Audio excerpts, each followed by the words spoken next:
I decided to re-upload this again. Entire VHS. So enjoy. This is gonna be a really long one. I hope I can get all in. But then I'm gonna plug my iPad to my computer, so.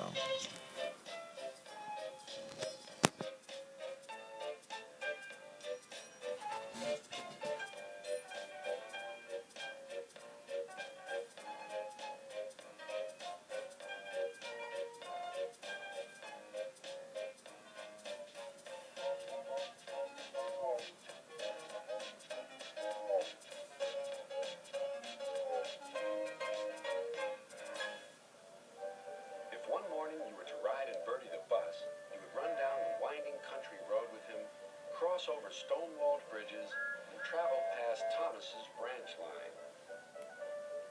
Then you would hear Bertie's friendly greeting as he sees one of his friends pass by. His name is Tom Tipper, the postman.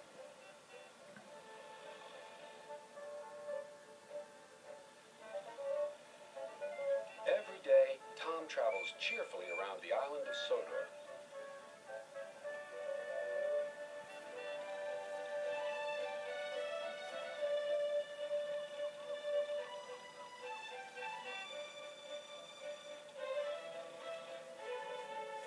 He stops at stations collecting letters and parcels from Thomas and Percy's mail trains.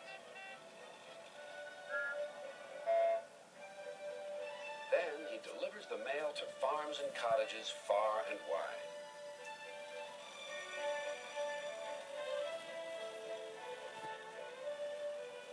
The engines know that anywhere their rails won't reach, Tom Tipper will collect their mail and deliver it safely come rain or shine.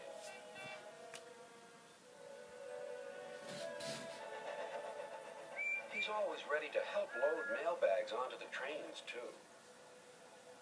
"Thank you, Tom," whistles Percy. "Yes, indeed," agrees Thomas. "You're a really useful postman." "Ah," replies Tom, "but where would I be without me van? We make a grand pair."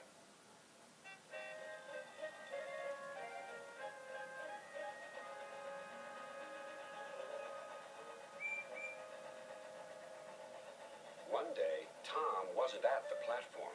A postman they didn't know dumped the bags on the platform and disappeared. "What happened to Tom?" wondered Percy. "And his old van," said the driver. "No wonder the new postman looks cross. Trying to carry mailbags on a bicycle would make anyone miserable." Next morning, the engines were glad to see Tom back again, but he looked very sad. "The postmaster decided my van was too expensive to run. The rounds take longer on my bike. I'm sorry, I can't stop to help you." "I wish I could cheer Tom Tipper up," sighed Percy, the small engine. He was just wondering about how this might be done when his thoughts were rudely interrupted. A man was shouting at Tom Tipper. "You've got to come back to Sir Topham Hatt's office. He needs you to sign some important papers right away." "Oh, dear," replied Tom Tipper. "This is going to make me later still." He was in a hurry and being careless. He propped his bike against Percy's mail car and rushed away. "Stop!" cried Percy, but Tom was out of sight. There was worse to come. Percy's driver hadn't seen the bike and he started away. "Oh no!" cried Percy. "Now there'll be trouble." And there was. Percy's driver quickly stopped the train. Everyone came running to the scene. Tom Tipper's bicycle was in pieces. "I'm sorry, Mr. Tipper," apologized Percy. "Never mind, Percy," said the postman. "It wasn't your fault. But now I've only my legs to get the mail delivered. Whatever will happen next?" Tom Tipper soon found out. Next day he was waiting happily for Percy.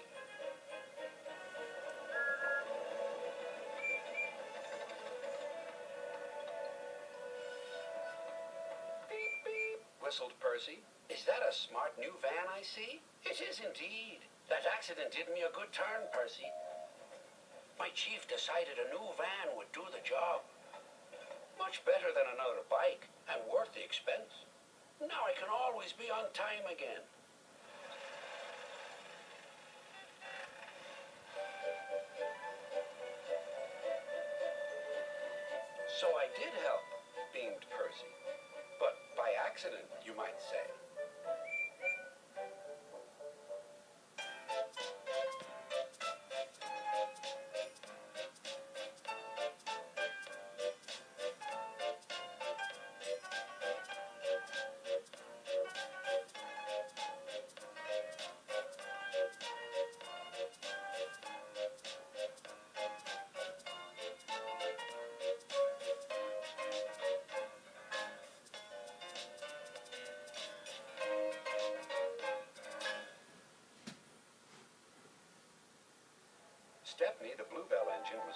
talking to the other engines. It was his first visit to their railway.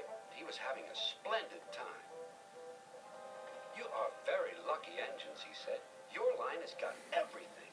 It's long enough to give you a good run, and you have plenty of passengers.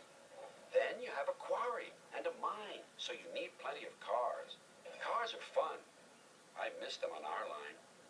Percy was surprised. All the engines thought cars were trouble. "You're welcome to take some of mine," he said, "but you'd better ask driver first." Their drivers agreed, and the two engines set off.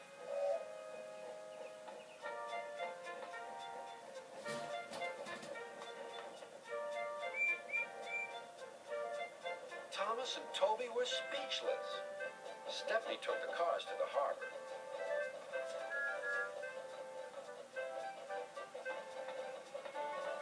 Then he picked up a load of empty ones and started back.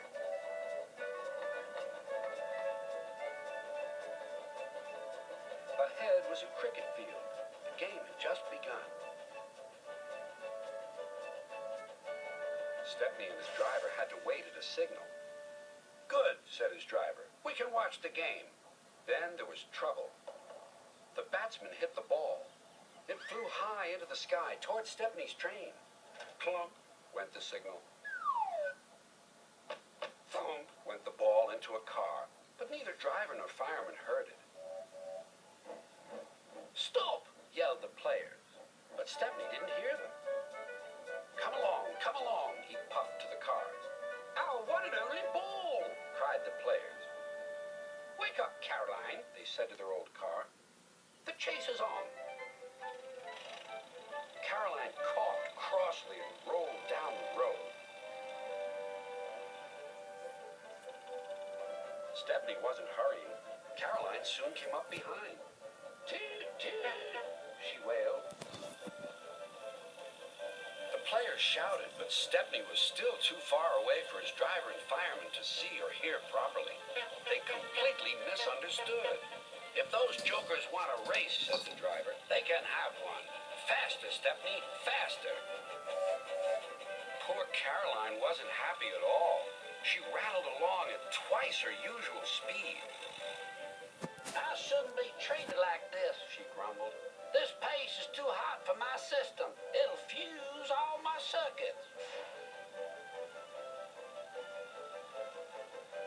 Suddenly, Stepney was nowhere to be seen.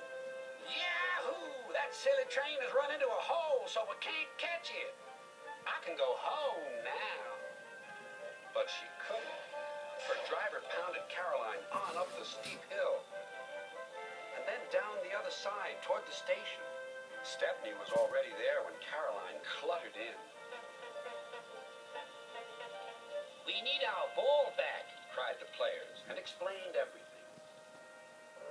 The ball was nestled under some straw in the third car from the van. "We found it," cried a player. "We're sorry," sighed the driver. "Oh, you couldn't help it," replied the player. "Now we must get back quickly." "You'll be lucky," said the driver. Caroline looks worn out. And she was. The driver spoke to the station master and the signalman, and they all agreed on a plan. Soon they had rolled Caroline onto a flat car with a brake van coupled behind. The players crowded inside, and Stepney pulled the train back to the playing field.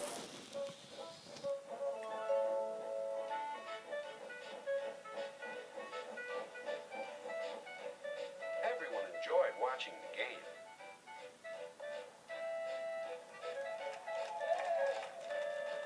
Even Caroline was pleased. She doesn't think trains silly now. They have their uses.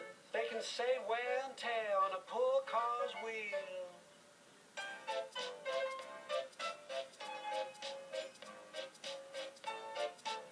And sorry if I didn't upload yesterday. I was a little bit busy.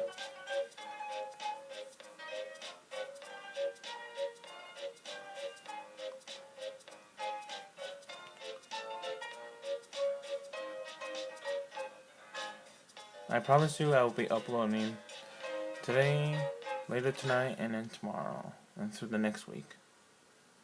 Go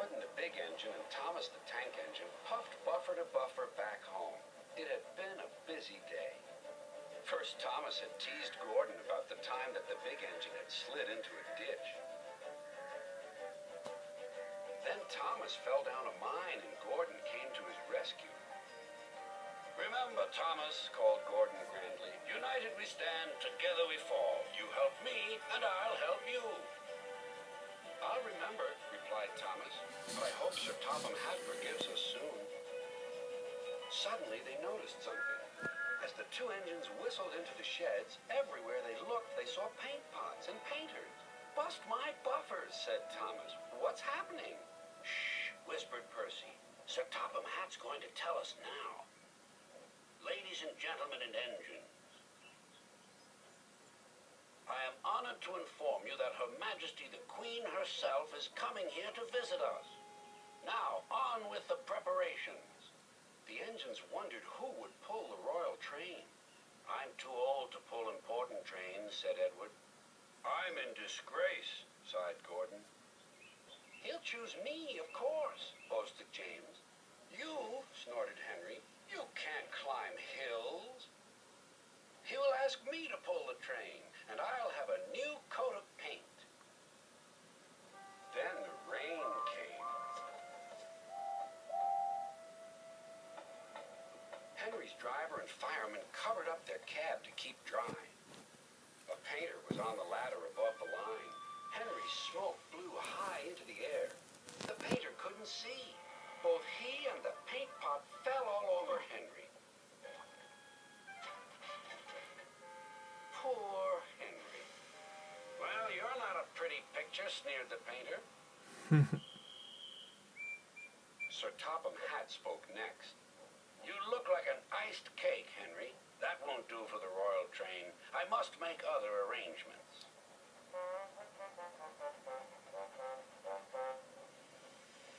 Gordon and Thomas were waiting for him. Please, sir. "One at a time," replied Sir Topham Hatt. "Yes, Gordon? May Thomas have his branch line again?" "I think you are both sorry and deserve a treat. Edward will go in front to clear the line. Thomas will look after the coaches, and Gordon will pull the train." The great day came. All the engines worked hard, bringing people to the town.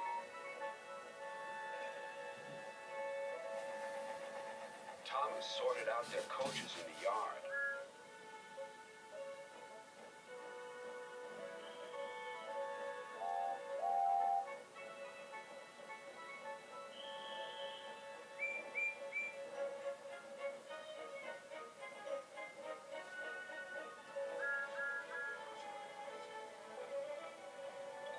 Edward steamed in. "Beep! The Queen is here!" Then Gordon whistled as he approached the station. Everyone knew that sound. The Queen's train glided into the station. Gordon was spotless and his brass shone brightly.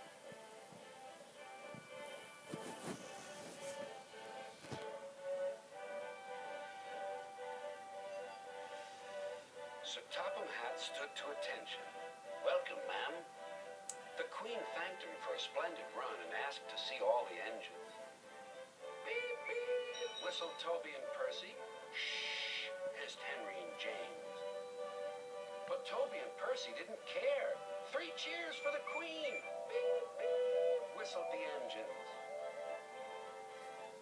When it was time to leave, the Queen spoke specially to Thomas, who fetched her coaches. Then to Edward. And finally to Gordon, who took her away. No engines ever felt prouder than those on Sir Topham Hatt's railway.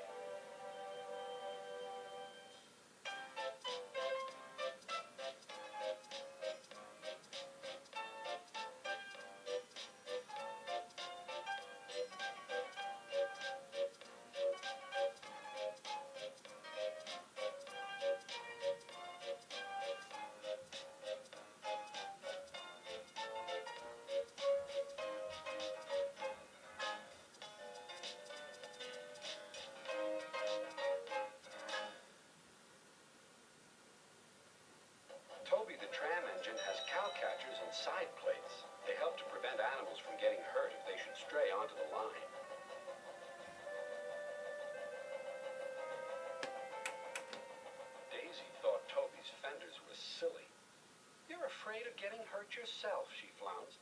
I'm not, huffed Toby. Yes, you are. I don't have stupid cow catchers, but I'm not frightened. I just toot and they'd all go away. But they don't, said Toby. They would with me. Animals always run if you toot and look them in the eye. Even bulls? Even bulls, said Daisy. Daisy had never met a bull, but she purred away quite unconcerned.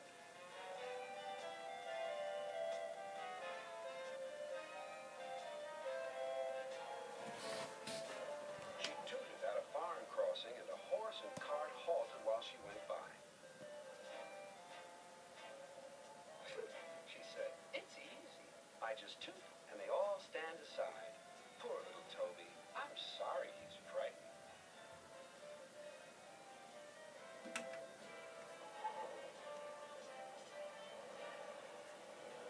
At the next station, a policeman was waiting. "There's a bull on the line," he warned. "Please persuade it to return to the farmer." Daisy was excited. Now, she thought, I'll show Toby how to manage bulls. Champion isn't really a fierce bull, but this morning he was cross. He'd strayed from his field, crashed through a fence, slithered down a slope, and now he didn't know where he was. Suddenly, he saw some grass. "Now for my breakfast," he thought.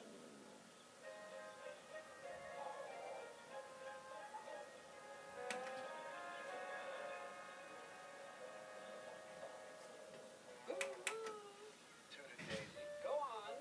Champion was too busy chomping to take any notice. Said Daisy again. Champion kept grazing. This is all wrong, thought Daisy. How can I look him in the eye if he won't turn around? At last, he did. Said Champion. Oh, murmured Daisy. Why doesn't he run away? "Go on, Daisy," said her driver. "He's harmless." "Yes," said Daisy unhappily.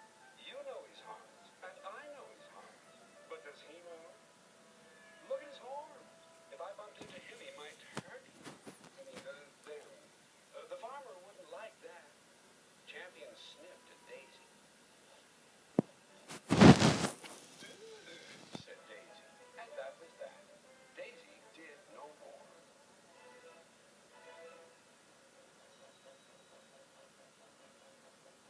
Toby was bemused and amused to see her back in the station so soon.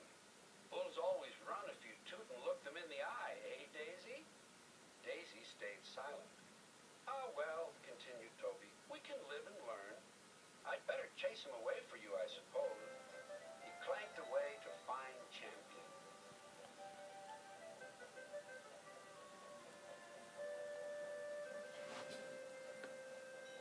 Toby's bell rang and his whistle sounded, but Champion took no notice. Then Toby whooshed loudly. That did the trick. Toby whooshed a little more. And now, breakfast over, Champion chuntered away to join the farmer. Daisy was feeling exhausted. She was glad when her day's work was over. Some boys were on the platform. "Look, Daisy," one teased, "I've got some sweets. They're called bullseyes. I like them. Do you?" "Ah, keep your old bullseyes."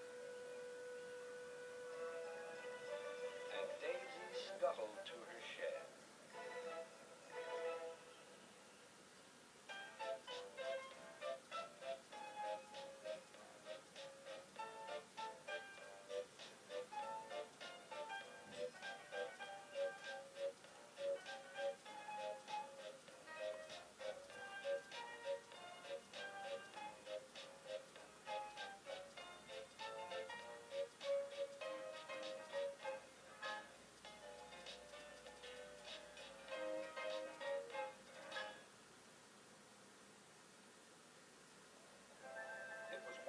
Alright, we're almost done.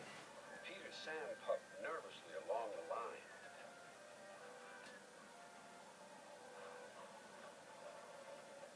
His funnel had never been the same since his accident with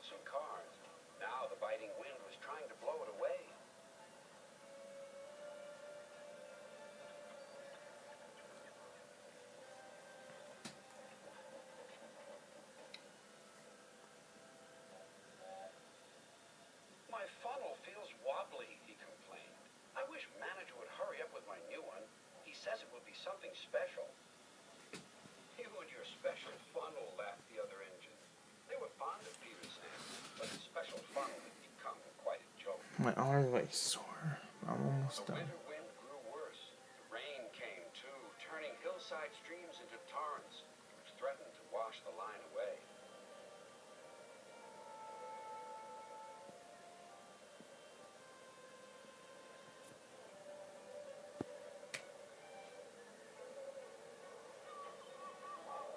Rusty, the little diesel, worked hard carrying workmen up and down the line.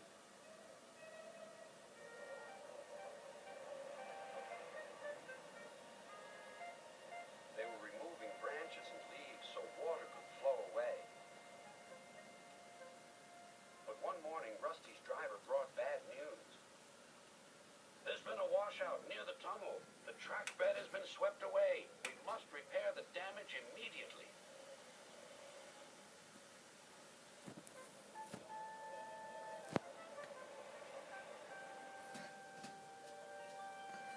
The important work took longer than expected. As days went by, the weather changed. It became frosty and much colder.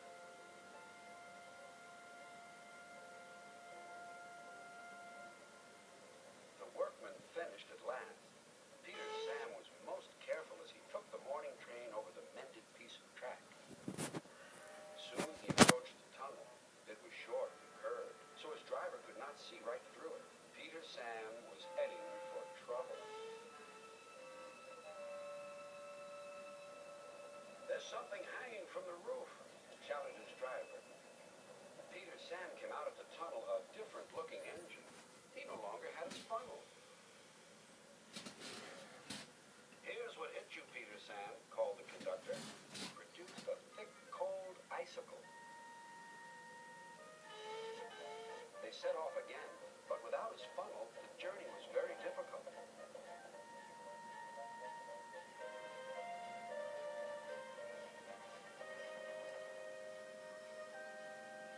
Then his fireman saw an old drain pipe lying beside the track. We'll use that instead of your funnel. At least it'll help control the smoke.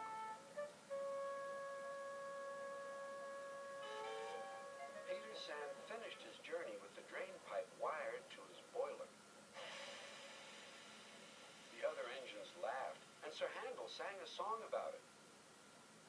Peter Sam said again and again, his new funnel will put ours to shame. Went into the tunnel and lost his old funnel. Now his famous new funnel's a drain. The teasing continued until at last the day came when his new funnel arrived. Sir Topham Hatt proudly presented it. Oh dear, someone squashed it, said Peter Sam. But Sir Topham Hatt laughed. Don't worry, Peter Sam. This funnel is something special indeed. You'll soon see. Peter Sam's new funnel had special pipes which made puffing much easier. I feel stronger than ever before, he hummed. Even Sir Handel was impressed. I can't understand it. Peter Sam just seems to stroll along the line. He makes work look so easy. The engines don't laugh at Peter Sam's funnel. Wow, what a long video. They wish they had one like it. One more episode and then the island song and ending credits. I'll do Trust Thomas another day.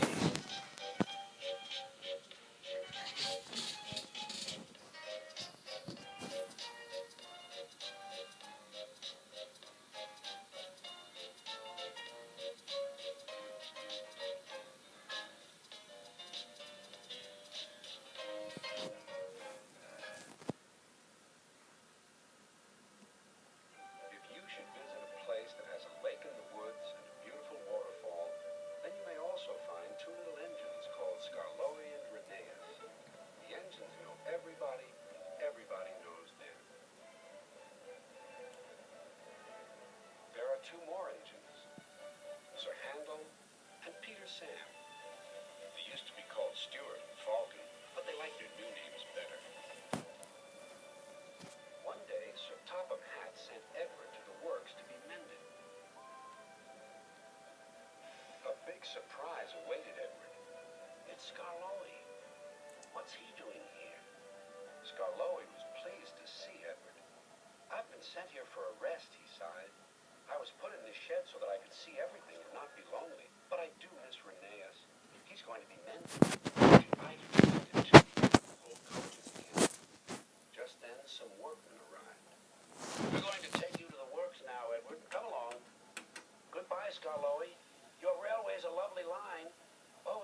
sorry, Skarloey."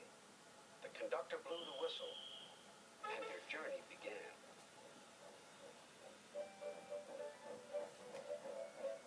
Skarloey remembered all the gates and stiles where he had to stop. The sun shone, the rails were dry. "This is lovely," sang Skarloey.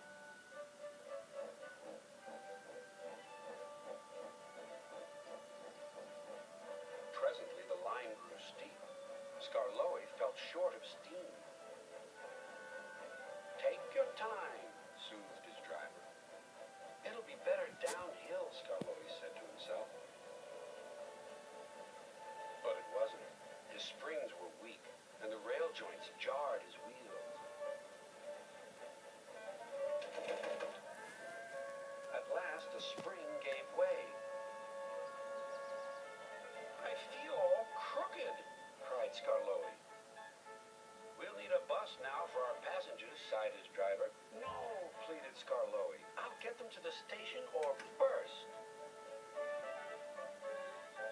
James was waiting at the platform. Clanging and clanking, Skarloey steamed in. "I'll do it! I'll do it! I've done it!" James collected his passengers and respectfully puffed away.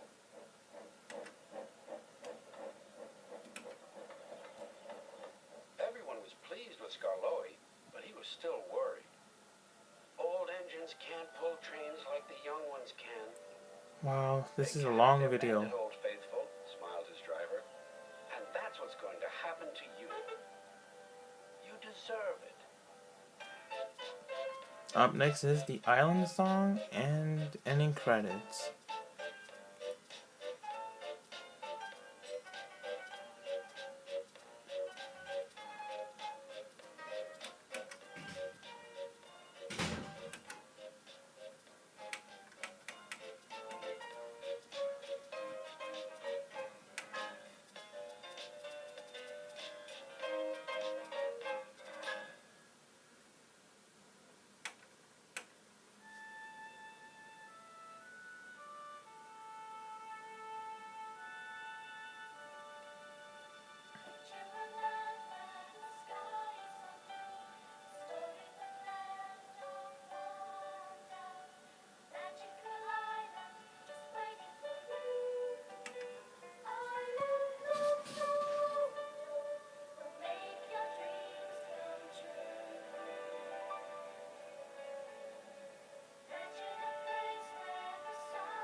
This is gonna take forever to upload my computer, but we're gonna do it.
Well, there you have it.